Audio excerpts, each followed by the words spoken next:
From the Daily Mail, MSNBC host left stunned by star impeachment witness revealing he is backing Trump because Harris is an existential threat bigger than January 6th.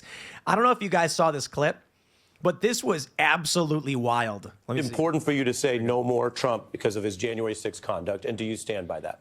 No, I don't stand by it, and I'll tell you why.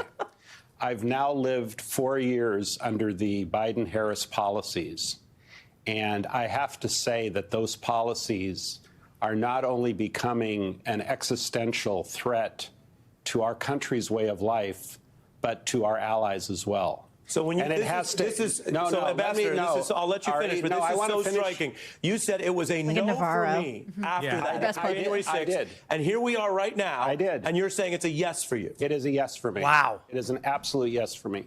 That is how badly the Biden-Harris team have prosecuted their job. But the whole point you seem to be making was that January 6th and that kind of attack on democracy is bigger than any policy. But I am seeing so many attacks on democracy that eclipse January 6th. Whoa, based.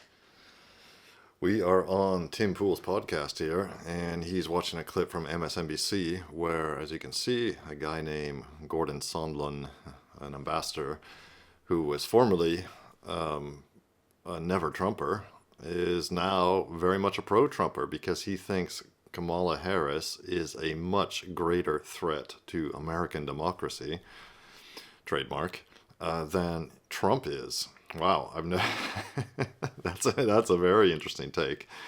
Quite a bombshell there, and the MSNBC host obviously did not like that at all. Let's see what these other panelists have to say and what Tim Pool and his guests have to say.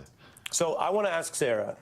If you want to ask me what those are, I'm happy. Well, I'm not going to go Sarah in the back. See you but this is, I appreciate. Ask Kamala Harris why she flip-flopped on 16 things. Look, I appreciate everyone being here. Sarah, I'm curious your reaction to someone who, like you, has participated, and I say that positively, Ambassador. You, as a government official, were asked to testify, and you did.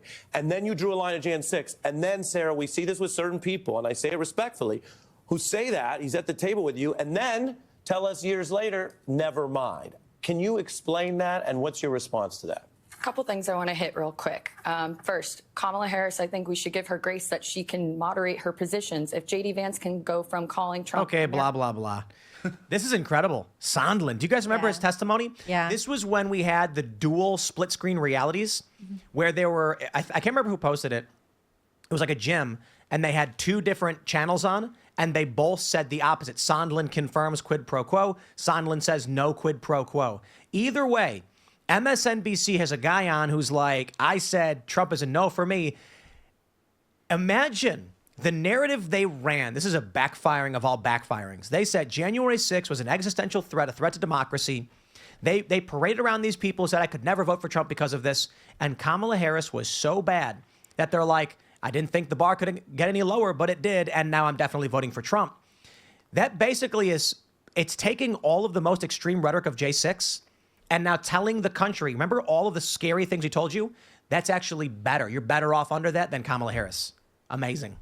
It is amazing. And I think, you know, Sondland should be commended for publicly stating this. I think it would have been very easy for a lot of people who had sort of said one thing to then kind of disappear into the background and never address it. I think it's good to have people say, like, I maybe was critical of Donald Trump at one point, but this crisis, the crisis we are facing right now under the Biden-Harris administration, is so bad that we cannot pretend it's not an attack on democracy, that people are not suffering because of this.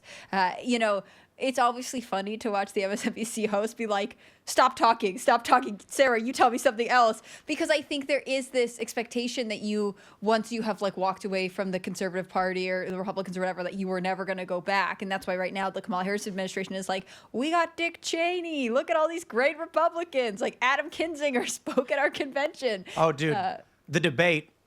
I know I said it yesterday, but J.D. Vance is like, we got a great coalition. We got RFK Jr., Tulsi Gabbard here. And then Tim Walz is like, we got Bernie Sanders and Dick Cheney. Right. Like, Sorry, excuse me. Dick Cheney. God. Mr. Ultra Neocon, warmongering POS. And it's amazing how the Democrats have become the party of war. On the other hand, the Republicans, Trump's not pro-war, but basically the entire political establishment, it seems, in Washington, I should say, is pro-war. They basically want to fight wars on behalf of Israel, in addition to other wars, talking shit about China all the time, talking shit about Russia all the time. But, of course, the most imminent war seems to be the war that not only Israel is currently conducting against Hamas and Hezbollah in Lebanon, which seems to be escalating by the day, but also the war, more importantly, from Israel's point of view, that it wants to prosecute against Iran. And, of course, it wants America to fight on its behalf. Now, the neocons would love that, and the war industry would love that. That's big money for them. It's all such a scam. Wow, that's nothing. And Taylor You Swift. can have Yeah, that. Taylor Weird. Swift. It's interesting too, though. You notice this is on MSNBC, and James O'Keefe came out with an undercover report today showing a guy, one of the producers at MSNBC, saying that MSNBC has will do everything they can to help Kamala win the election, that they have dumbed down their viewers over the past few years and really narrowed their focus, and that this has all essentially been done intentionally to maintain a Democrat stronghold. It's sort of obvious. We all know it, but it's still pretty amazing to get that kind of transparency. Do we think that the host knew Sondland was going to say this, or was it a shock to him? What do we think? I think it was a shock. Yeah. I think so too. Yeah, Well, because obviously we need more of this because these are the types of people's points of view that will change voters' minds. absolutely. Navarro, of course, I'm fairly certain he will be in the next Trump administration, and he's going to defend Donald Trump. He's a good dude. Totally. And so I think what MSNBC was likely going for is we're going to get a Trump guy.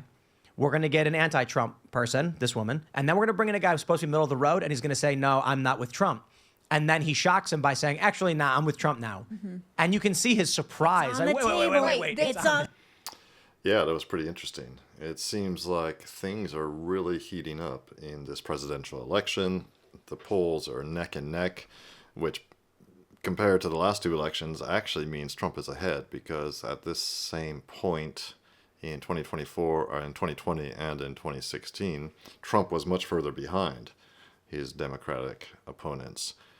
So now he's supposedly just like a point or a point and a half behind in most polls. Very interesting indeed. Let me know what you think in the comments. And yeah, if you like this kind of stuff, please like and subscribe. Hit the notification bell, all that good stuff. Really helps me grow the channel and keep making content for you.